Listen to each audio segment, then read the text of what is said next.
So I got decline, regular grip, chest press with chains. So with chains, one of the things you're going to want to do if you have a pair of chains like we do, like this, there's two chains. There will be either really thick, long chains, or there'll be chains like this, which you have a small chain connected to a whole bunch of shorter chains. These are our favorite type of chains because what happens is, as you move the weight up and down, the weight will unload, and then the weight will load. So as I go down, I'm getting a big drop off in weight, in this case about 15 pounds. And as I go up, I'm picking up all that weight. We're a little more fond of that type of chain.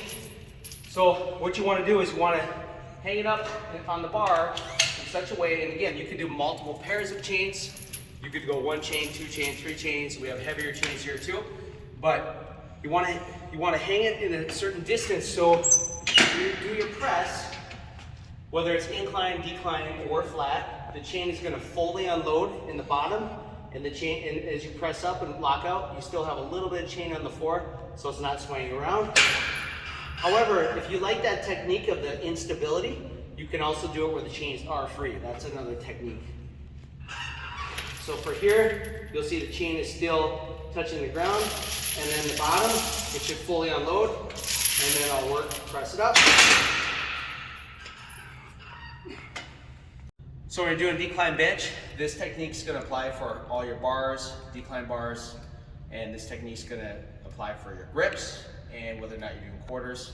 So first is where you're going to set the bar up in the rack, where you're going to set the bench in the rack. It'll really be dictated. You got to figure it out when you're lying down. So first, you're going to sit down. You're going to push your feet firmly into the bench. You're going to come underneath the bar. Most of the time you want your eyes underneath the bar directly. In this case, you actually want your eyes a little bit behind the bar. So I'm going to scoot the bench back a little bit. Come on back down. Now my eyes are behind the bar. That's a little bit better. I have a fat bar here, and again, it doesn't matter what bar you're using for this grip. And what you're going to do is once you unrack, you're going to be in a different bar position here. You're going to come down usually below your sternum, usually at the top of your rib cage, below your sternum. So that's what you're going to do for this. So I'm going to press it up. As always, turn your elbows in a little bit, squeeze your shoulder blades in, and you're coming down slowly below the sternum to the chest, to the rib cage, and then straight up and slightly back. Straight up and slightly back. Although the bar is going to move a little bit more in a straight line, you won't be pushing the bar backwards too far on this one. It's going to be moving through more of a straight line. So I'm going to teach you how to find your optimal grip for just normal benching, whether it's a flat bench, barbell benching, barbell incline, barbell decline, and I'm also going to show you close grip. So I'll show you how to do both of these in this video, in this segment. And typically at higher power, we typically favor more of a moderate grip. We don't like to go super wide, we don't like to go super narrow.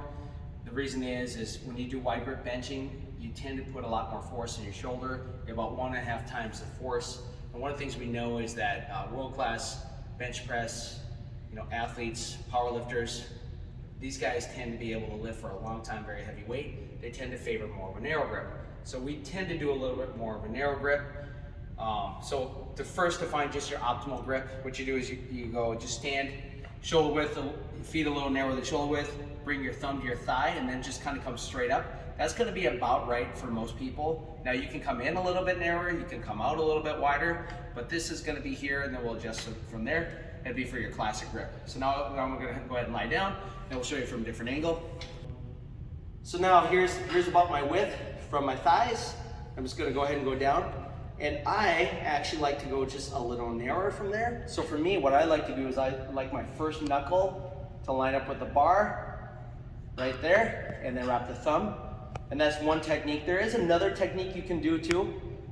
You could usually put, for a lot of people, they may also want to just take the tip of their thumb and line up with the knurling and the smooth part and wrap there. If you like just a slightly wider grip, but I like slightly narrower. So for me, I like this position.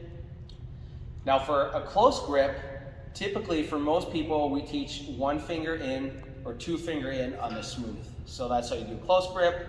And then of course, wide grip for me would be out on these rings right here, pinky on the rings. So it's gonna vary based on you, but that's what we found to be best. So when bench pressing, whether you're gonna do flat, decline, or incline, this technique is going to apply. for all forms of bench pressing. I'm going to teach you the different contact points we need to maintain when we press.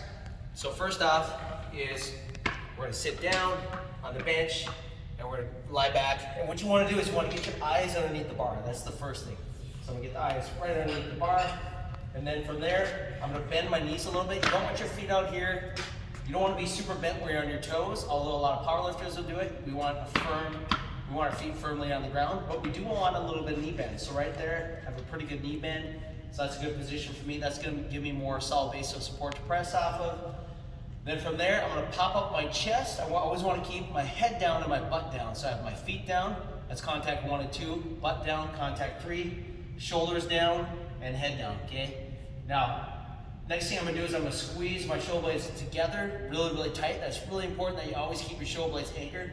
So squeeze together, I'm going to get my grip, and then from here, I'm going to press up the bar. If you have a spotter, it's always good to have a spotter on the bench, not only in case you get stuck, but it does save your shoulders.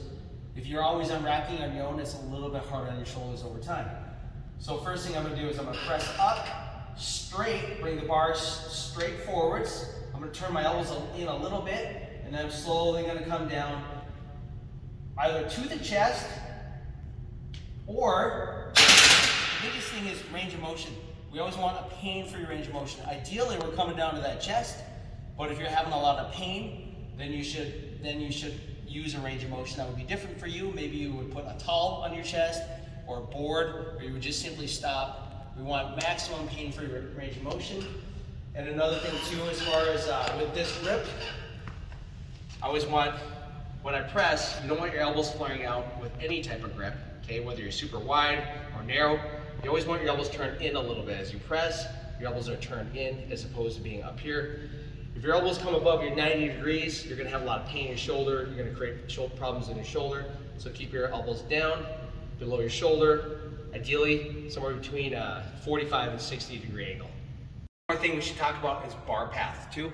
What happens is when people press, a lot of times they're gonna press in their arm, they're gonna press forwards. They're gonna press up and forwards like this. You can see my arms at an angle towards my body as opposed to being 90 degrees. What you wanna do is keep your shoulder blades tight. You're gonna come down and the bar is gonna come down and slightly forwards.